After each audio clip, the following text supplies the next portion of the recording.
Hello. All right, welcome to the last talk of the day. I was almost late, so I ran in here, so I'm a little gassed, so sorry. It's just all the excitement I have for Steven's talk, so. Whew. All right. After this, in this room is closing ceremony, so stick around and thank all the folks who participated and volunteered this year. After that is our after party over at Null Space Labs in Burbank. I suspect, hopefully you've made friends throughout the weekend, so you can hitch a ride if you need one. I will post in Discord all the details if you don't know where that is or what that is. It's a good time. Come play Hammer Jenga. The winner of Hammer Jenga wins free entry to next year's LayerOne, especially if I'm sober enough to write down who won. We'll see. If you have any questions, let me know, but most of the contests are wrapping up. There's still some kits available over at Soldering Olympics and the Ready folks booths, so hit them up before they pack up. If you need anything else, let me know or let registration know. Otherwise, have a good time. Coming up next is What Your Car Knows, Digital Forensics and Modern Infotainment Systems by cesi0.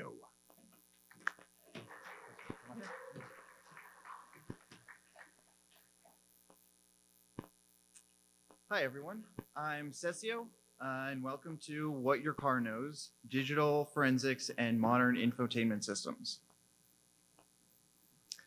Just a brief note about me. I do security engineering during the day and break stuff at night. I'm a bit of a forensics nerd, which kind of exposed me to today's topic.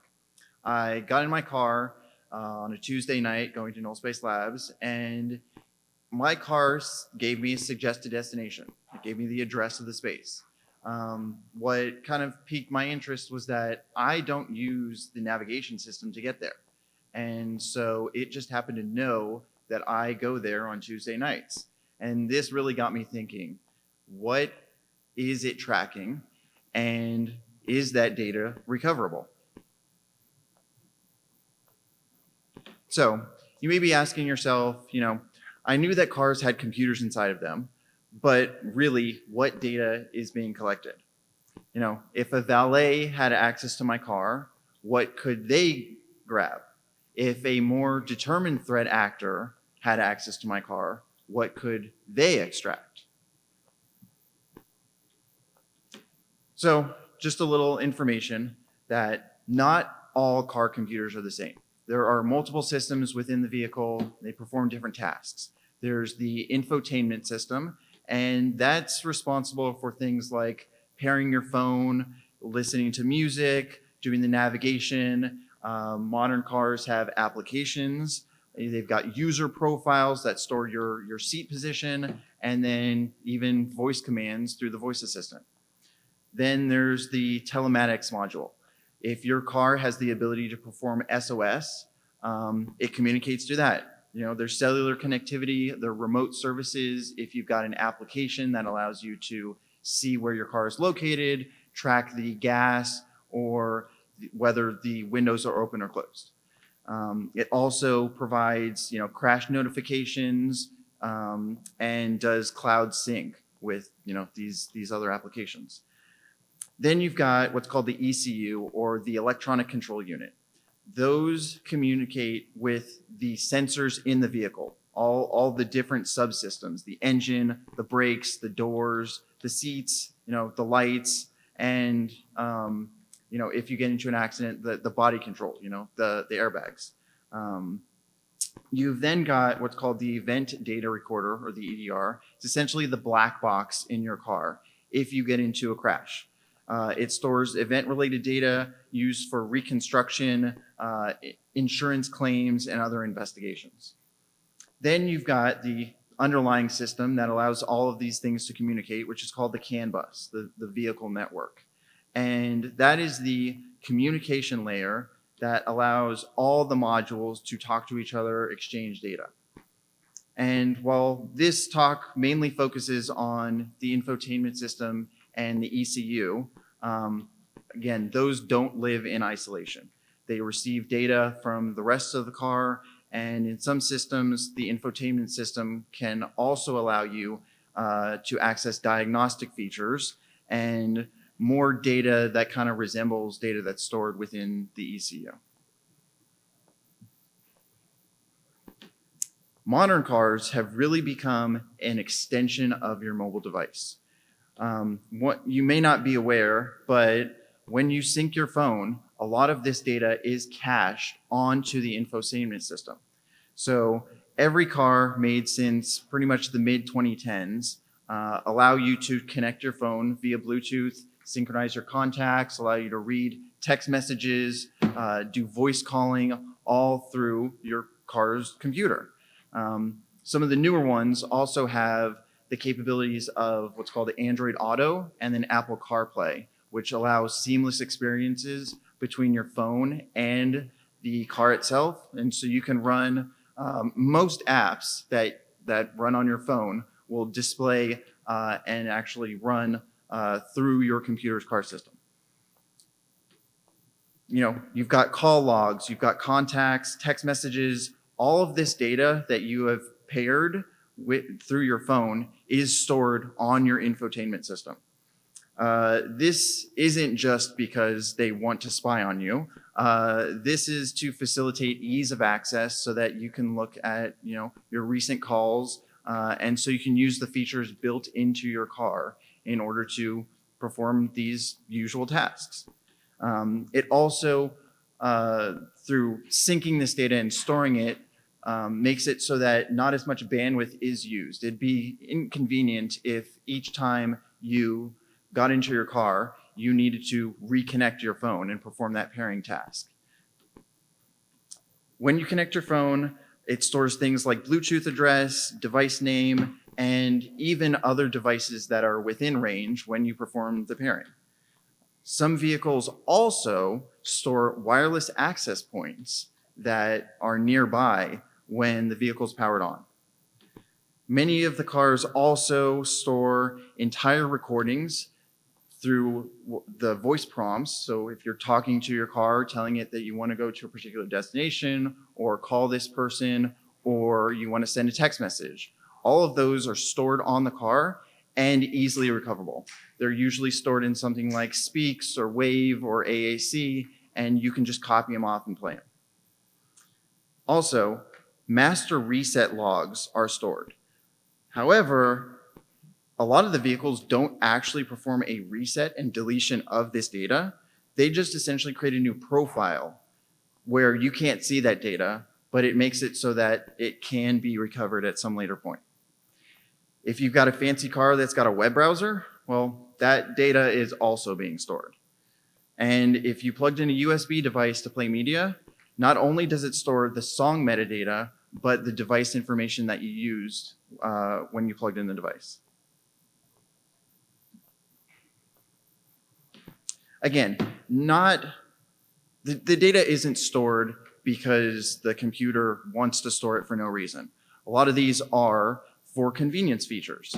And so when you pair your phone, it allows you to, again, not reconnect every time you get in the car, but it does provide some context as far as who used the car. It stores the name of the device. It stores the device address. And so that can be correlated with other data.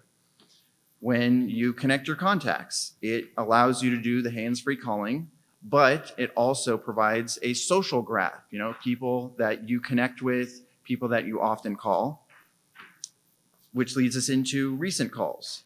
That's for dialing convenience, but it also provides a communication timeline of who you call and when. The recent media allows you to quickly browse through your recently played media so that you can, you know, play your favorite song again. But that also creates a history of the devices that you plug in and the media that you play. As far as navigation history, it allows you to pull up your favorite destinations. It also sometimes will provide the car with better routing. So if you often go on side streets, it'll start to prefer going through those streets. But it also provides location patterns. With the Wi-Fi and Bluetooth sightings, those are for connectivity. You know, it wants to know what you've connected to so that it can connect to it again. Same with your laptop. But that also provides environmental clues about where you were and where the car was. Depending on the car manufacturer, the data may be stored in different locations or formats, but many just happen to log them in a SQLite database. And so here you can see some data that can be recovered from a Mazda. It is a little blurry. However, I can assure you that these are lists of contacts, their phone numbers, whether you called them, whether they called you. It also has timestamps, as well as the device that was used to connect. It also has text messages. So text messages contain the full information, who it went to, a timestamp, as well as whether it was initiated or replied to. You've then got your entire list of contacts with their phone number. If you have them stored in a group, it stores the category, also their first name and last name, and when you added them. And then finally, you've got your devices, and that stores the Bluetooth address, it stores the device name, it stores the service name. So if it's just a hands-free device versus a cell phone, it will show different values, and then the Bluetooth service that is used for that particular profile. It also stores the version and when it was last seen, as well as the manufacturer. Here, we can see some records from media played from both Bluetooth and USB devices. It stores playlists as well as the individual files accessed and stored, including their title, artist, album, track number, and the last time you played them. As mentioned previously, some vehicles also collect information about Wi-Fi networks that they encounter, putting a new spin on the term war driving. The info is stored usually in a plain text INI file, and utilizing this information and publicly available databases of Wi-Fi networks, you can track where the car was and when.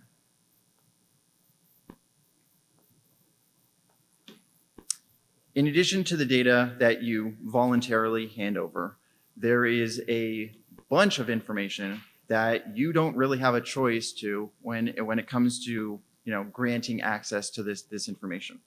This can include data such as door opening and closing, driver distraction information, ignition events, the reading of the odometer, seat positions, and even the velocity of the vehicle at the time of event. Much of this data is used by insurance companies, law enforcement, and crash reconstruction agencies to investigate claims, as well as disputes and criminal activity.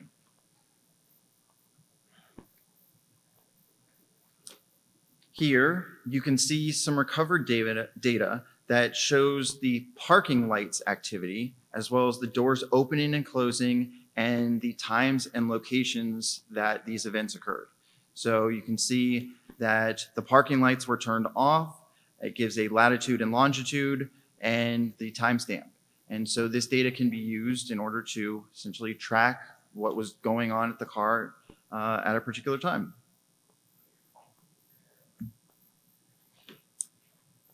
While it may be a convenient feature, utilizing the navigation system means that you're storing all of that trip data in the infotainment system. I want to highlight that, as in my anecdote, many automobiles do not just store the navigation system trip data, but they store everything.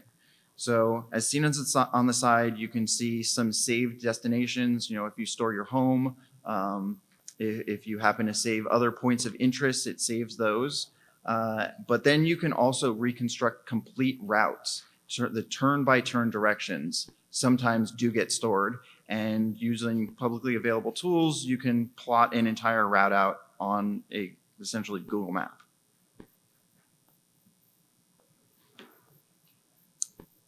Now, before we get into specific examples, I want to kind of go over different levels of access. Not every extraction technique is going to require advanced access.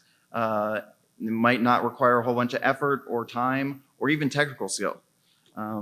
So to start, you've got things like the UI. different settings and menus. This is what someone who might get into your car as far as a valet or a passenger might have access to. You can see the paired phones, recent destinations, saved addresses, a call history, the devices that have been connected, or just user profiles.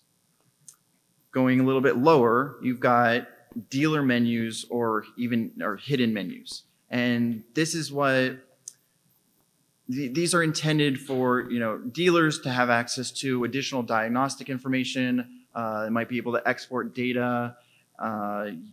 It's for different maintenance tasks, factory testing. They're not always protected very well. And in some systems, they also allow you to export particularly valuable data. You can get access to debug tools, certain logs, version information, and other maintenance functions that most users either won't care about or wouldn't think about. Then you've got USB and SD card update paths. This is where things get a little more interesting. A lot of infotainment systems support updates through removable media. So if your car doesn't have internet access, how would you get a map update for your GPS? Well, you can go to the dealer. Oftentimes you'll have to purchase a map update, and that comes on an SD card or a USB device. Sometimes there are service packages that also come on this storage in order to do firmware updates. And again, this is mainly for cars that do not have internet connectivity. Then there's, getting a little bit lower, the OBD, which is called onboard diagnostics, and this is diagnostic systems and even network access. And the OBD port allows you to access diagnostic information. If your check engine light comes on, they can go in and they can read what's going on and why that would have triggered. You may have access to configure the Wi-Fi or even onboard Ethernet. This goes a little bit deeper from just using the screen to talking to the vehicle systems. And this is also important because the diagnostic information can expose data that's not necessarily available through the infotainment system. Going even deeper, you can get what's called UART or shell access. This is where you're kind of dealing with more of embedded systems. And instead of talking to the infotainment system and say, hey, showing me the information, you're often communicating with lower levels, mainly the ECU, so that you can gather that information. Some systems are running full-blown Linux, and so you can get actual shell on your car device. And at this point, it shifts into more traditional device forensics where, you've got a Linux system and you can copy logs off of it. And then there's also a little more embedded security research when it comes to this area. You've then got storage removal. So oftentimes the ECU will contain a drive, and that's a traditional hard drive. And this does require you removing trim and actually taking apart your car so that you can remove these drives. And then finally, going to the lowest level is what's called chip off.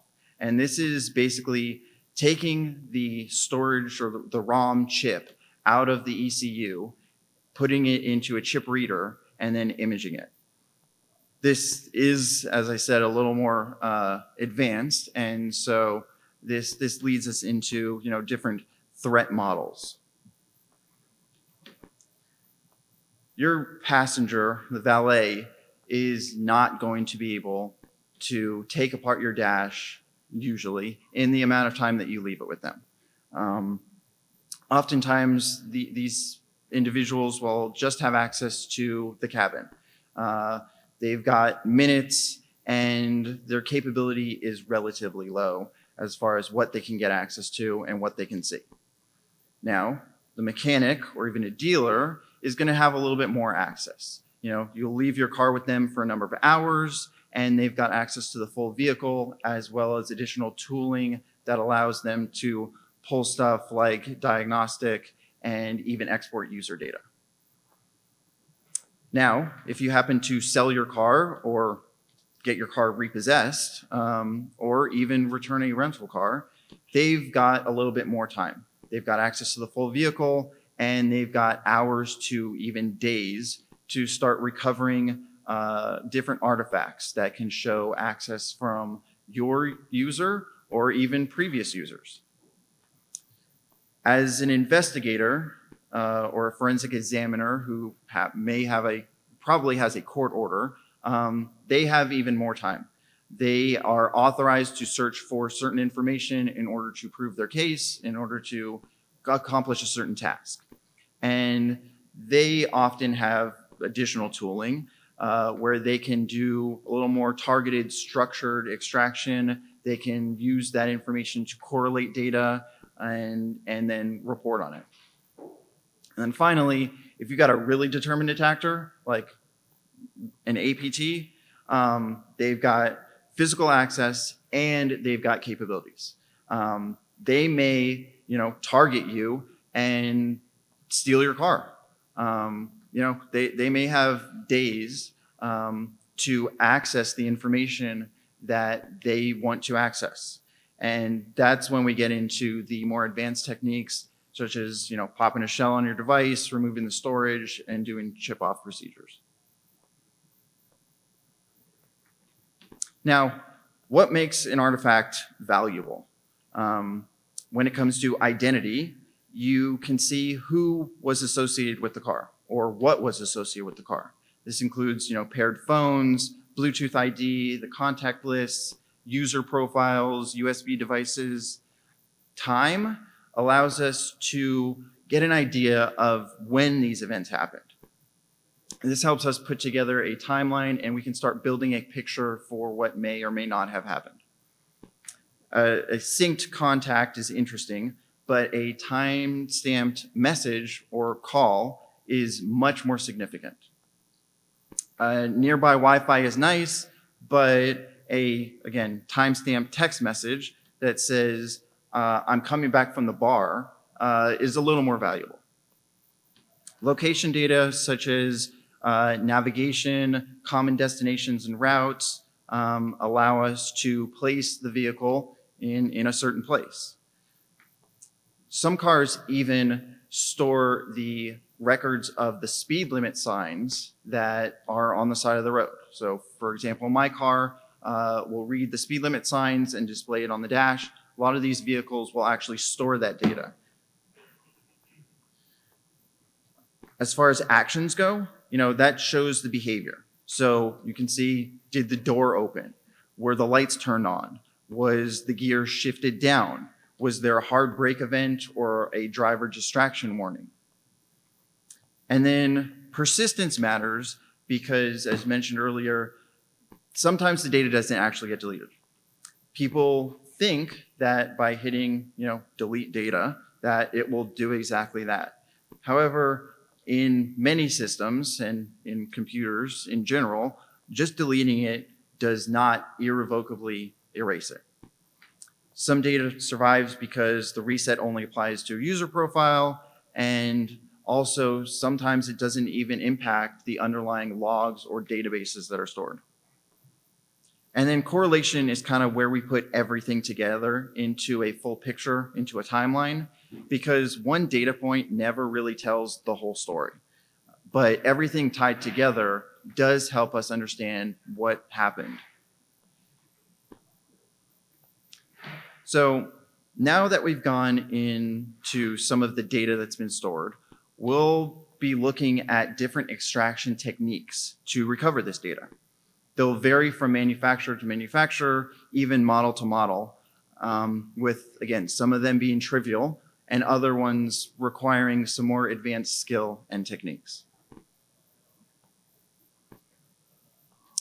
Depending on the complexity of the approach, you may need something as simple as a flash drive connecting to the OBD port, or you might need to take apart the entire car.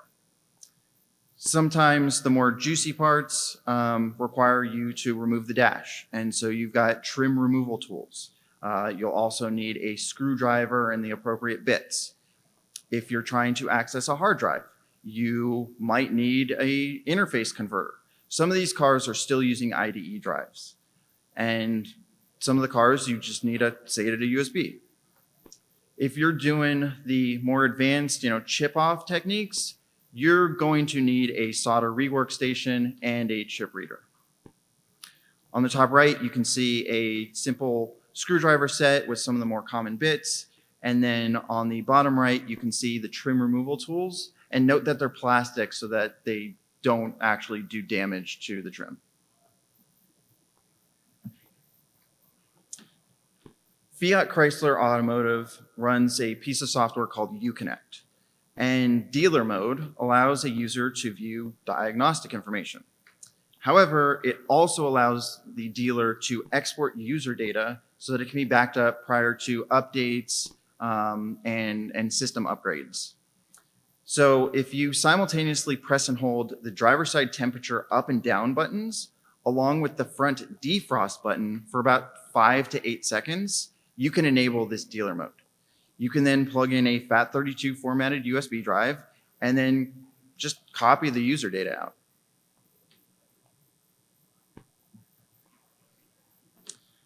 The modding scene plays an important role in developing some of these extraction techniques. A piece of software that was developed for Volkswagen Automotive Group is called More Incredible Bash, and that's a play on the MIB system that runs in these vehicles. It loads via SD card and allows for complete command execution, as well as backing up the data that you need. You've essentially gained root access to your vehicle through this tool. It is loaded onto an SD card, and you just plug it in, and it will automatically run once you plug it in. The MMI 3G toolkit is also a product of the modding scene. It allows a user to access the QNX system that's present in some Audi and VW systems to perform modifications and enable some of the features that have been locked out by paywall. Another capability it provides is that it can also run arbitrary commands on the head unit. I came across a script and a set of files that utilizes this technique in order to execute custom code. And here's the script. As you can see, it copies logs as well as the navigation information, the phone data, and other persistent logs, basically copying over all the forensic data and putting it onto an SD card before dismounting that SD card.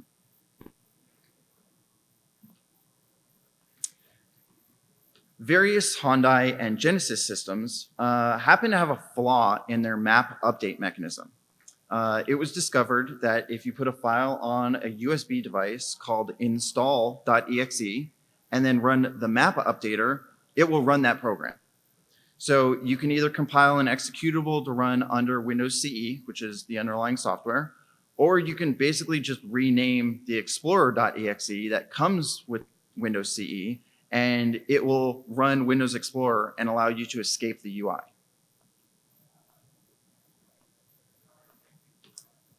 A vulnerability was disclosed by ZDI, the Zero-Day Initiative, that revealed the ability to perform code execution on the Mazda infotainment system called MZD Connect.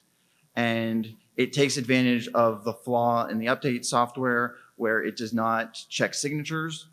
And this exploit can be used to extract data from the vehicle. And here you can see some of the payloads required to take advantage of this. This is all placed on a FAT32 formatted USB drive and plugged into the USB port. On the bottom left, you've got the entire payload. The image on the top right shows the value of the XX folder, which is just a bunch of shell scripts. The bottom right shows the extracted custom update file, which in this case is called cmu_data retrieval.up.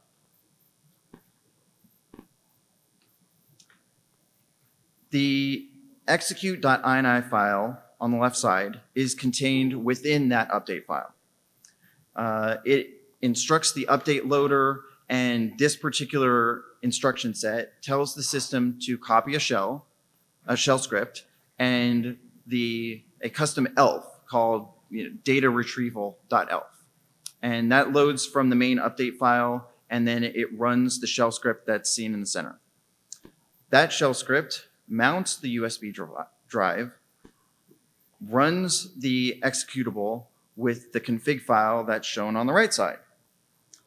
So that will grab things like screenshots or the NVRAM data, basically all the logs, and the bus data. The ELF runs, it grabs all this data utilizing the config file, and then stores them on the USB drive that the update file is contained on. It then executes a secondary extraction script. This is the secondary extraction script. It looks for the drive path and then sets an output directory. It then runs a command that displays the extraction method on the head unit itself. It then copies basically all the files from the system that have forensic value, and that includes things like media logs, all the SMS, all the audio files, and basically every single log that resides on the device. Some Mazda MCD units are more locked down. They discovered that there was this issue and they wanted to try to prevent it. However, you can still gain hardware level access. So this does require taking apart the trim and pulling out the ECU, at least so you can get access to it. But then you can attach what's called a TTL power splitter. And so basically, it splits the power, but also gives you another interface. And you can connect to this interface and gain direct UART access. It's a shell. And so then you can stage the previous extraction scripts using this shell, and then you can run them, and it will dump all the data to a USB drive. Another way of interfacing with the vehicle for extracting data is called the onboard diagnostics, or OBD port.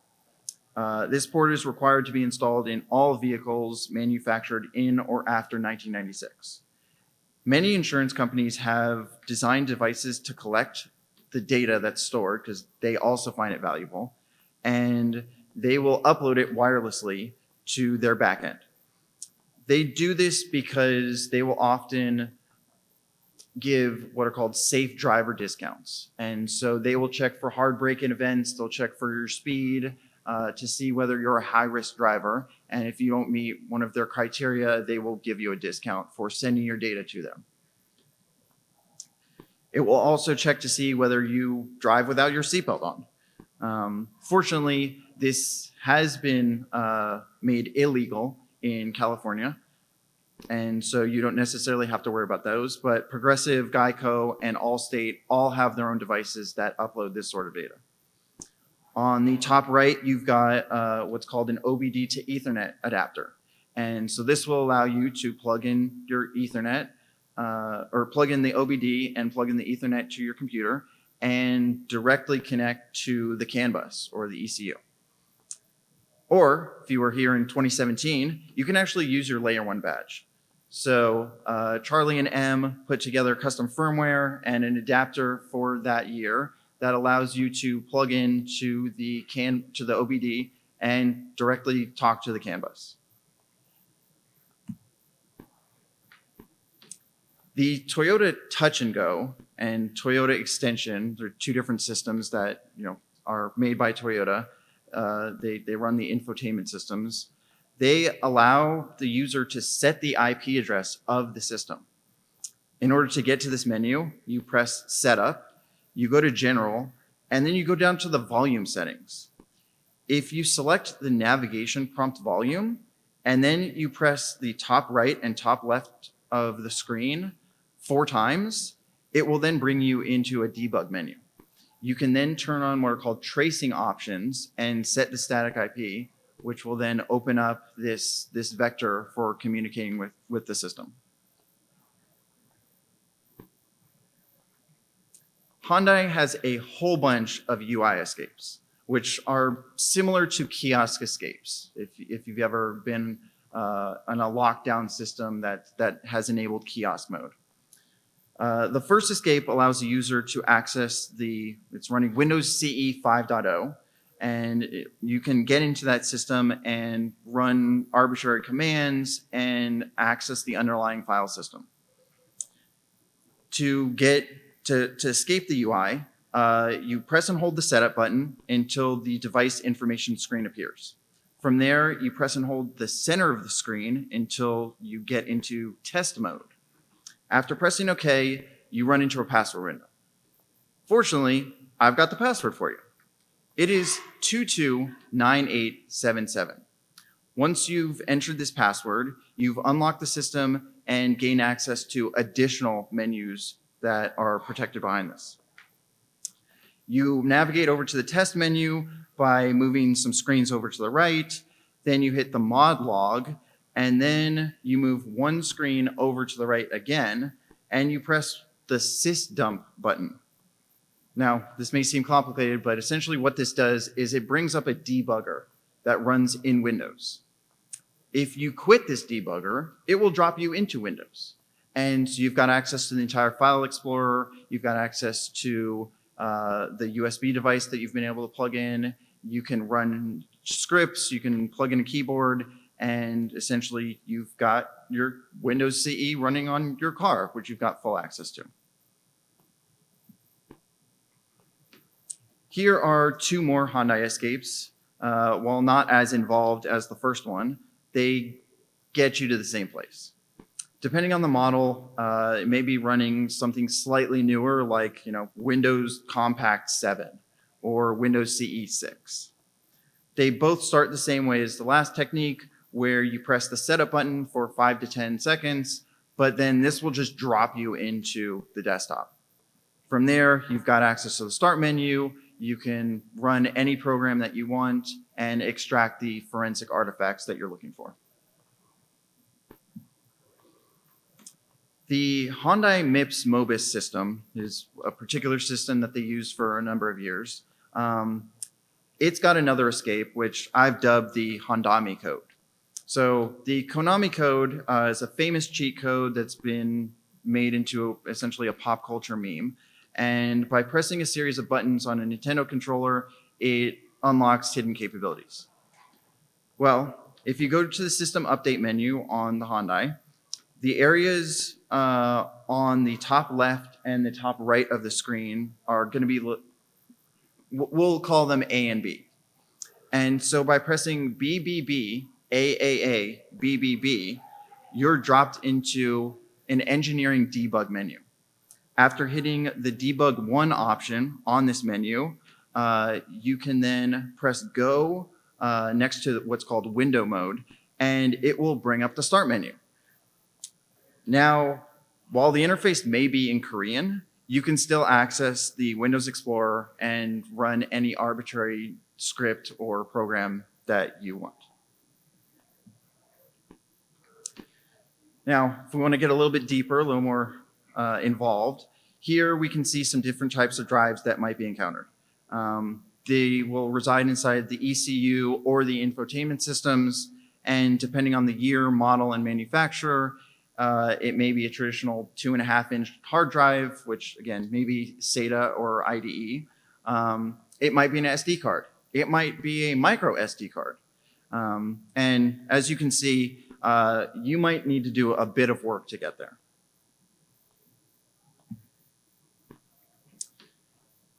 As I mentioned earlier, it may take even more work than that to get to the data that you're looking for.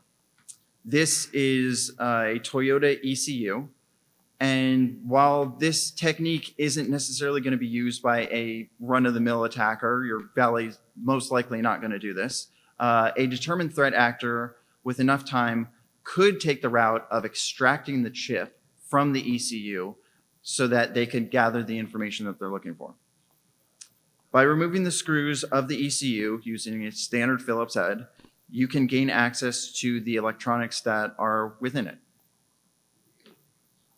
Once the housing has been removed, you need to find the chip that stores the data.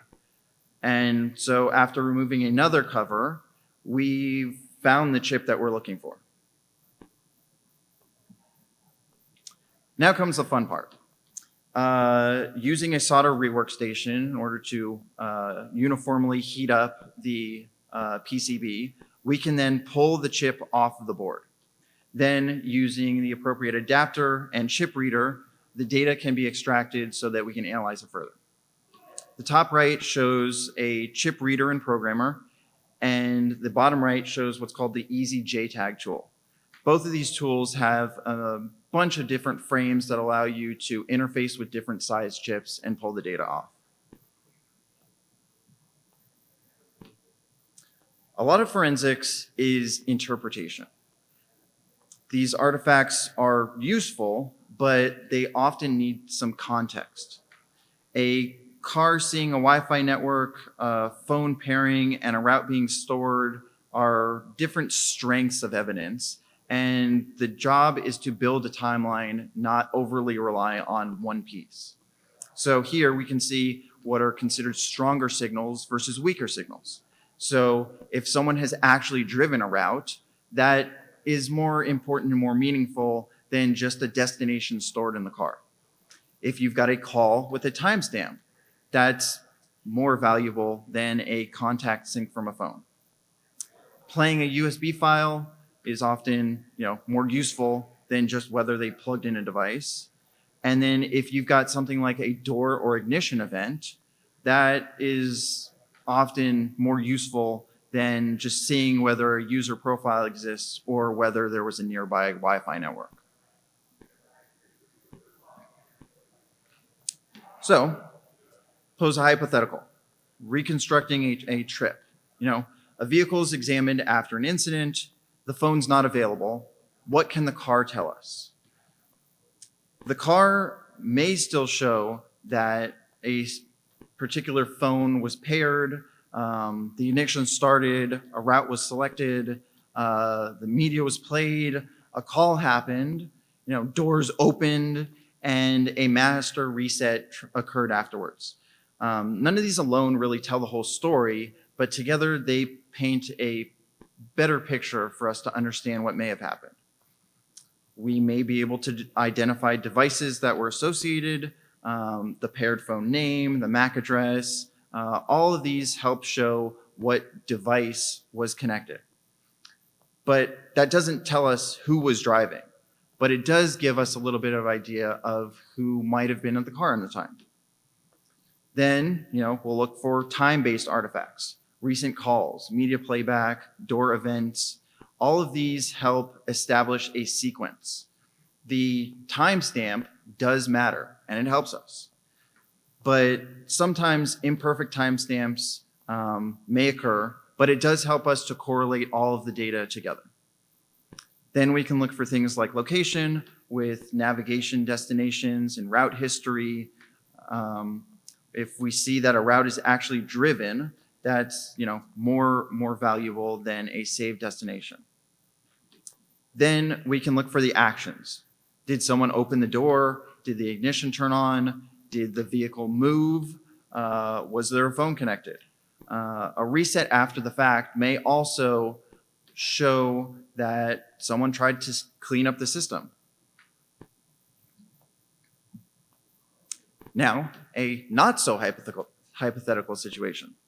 Recent Karen Reed case. Some of the prime evidence that was presented in this murder case was vehicle data from the SUV. The prosecution argued that the data recovered showed that the vehicle had made reverse movement and throttle behavior that should be interpreted as being consistent with a collision. The defense challenged that this interpretation was wrong and stated that the data that they gathered did not prove the argument stated. This is exactly why all of this matters. The data can become courtroom evidence. but the artifacts are open to interpretation and explanation. As an investigator, you still need to consider where each piece of data fits into the timeline and create this overall picture of the activity. It's not just about collecting the evidence. So what can you do? Well, pair your phone with cars that aren't yours at your own risk. You know, if you're selling your car, delete the paired phones. Use the infotainment reset function, but also understand that it probably won't securely delete the data. If you clear the navigation history and save destinations, you can often thwart a less experienced investigator. If you treat valets, mechanics, rentals, and trade-ins as potential data exposure, you can at least understand what data you're handing over. And then really try to push vendors for real data deletion. Right now, it essentially does not exist. And at this point, you know, your car isn't just transportation. It's a rolling cache of your devices, your locations, your habits, and your behaviors. And so in conclusion, infotainment systems are rich in artifacts. Deleted data does not equal gone. Vendor updates and service menus are often a prime target for exploitation and privilege escalation. And then physical access does matter. You know, your valet is not going to pose the same threat as an advanced persistent actor. And then the car may actually remember what your phone has forgotten. So even though you get rid of your phone, that data may still be stored on your car. Thank you for your time.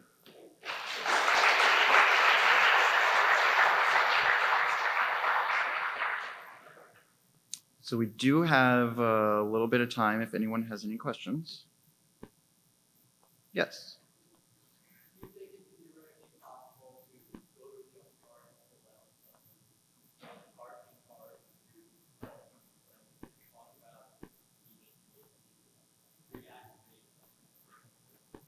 The question was, can you go to a junkyard and recover data? The answer is yes. You can definitely pull data from systems that are in junkyards, from off of eBay, and this is often how researchers have performed their extraction in order to find data. Yes.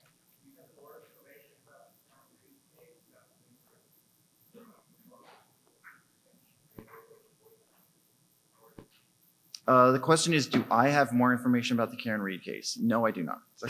that information is just what I gathered publicly. Yes. Through your research, are there any reliable methods to be able to neuter our systems so it's not continuing to lock this stuff without screwing up the functionality of the The question was, can you essentially neuter your car to not collect this data? No, not really. So the infotainment systems do have the ability to not enable features if you don't accept the privacy policy or the terms of use. However, the ECU data will be stored.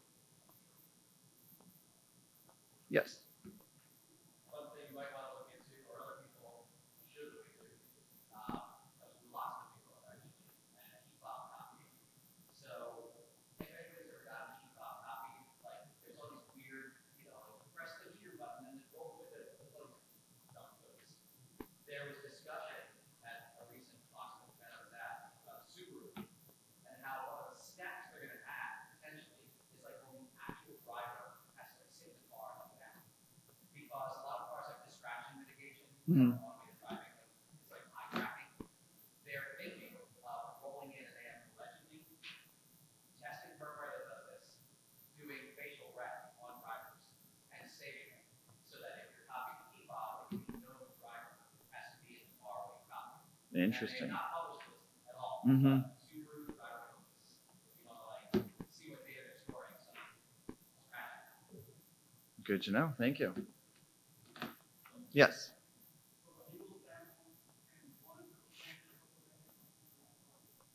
You said from a legal standpoint, what? Yes. You have access to your car. You will not get into legal trouble. The question was, from a legal standpoint, can you recover data from your own car? The answer is yes. Yes.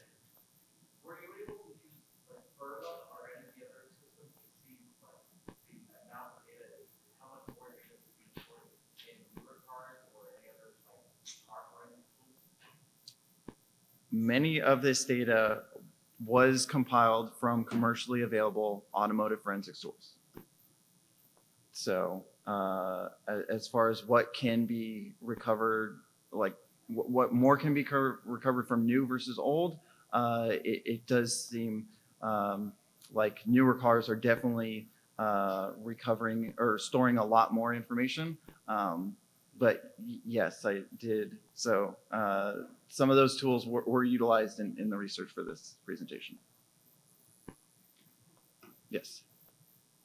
What data did you notice was what persisted even after a phone was deleted? The question was what information persisted after a phone was deleted? Everything.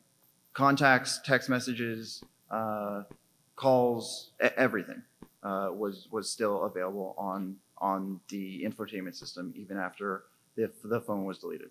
And that's why I say be aware that my suggestions at the end will not prevent someone from recovering your data. It just makes it a little bit more difficult for a non-determined attacker. Yes. So yes, it does because it syncs the device. The question was, does it store everything if you use CarPlay? And the answer is yes. And it also grabs additional information such as app usage. And so yes, everything plus more. Mm-hmm. Most of this data cannot be deleted.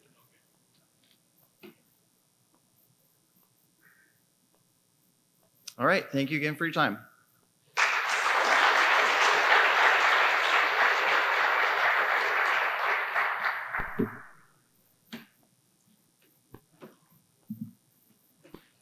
Thank you.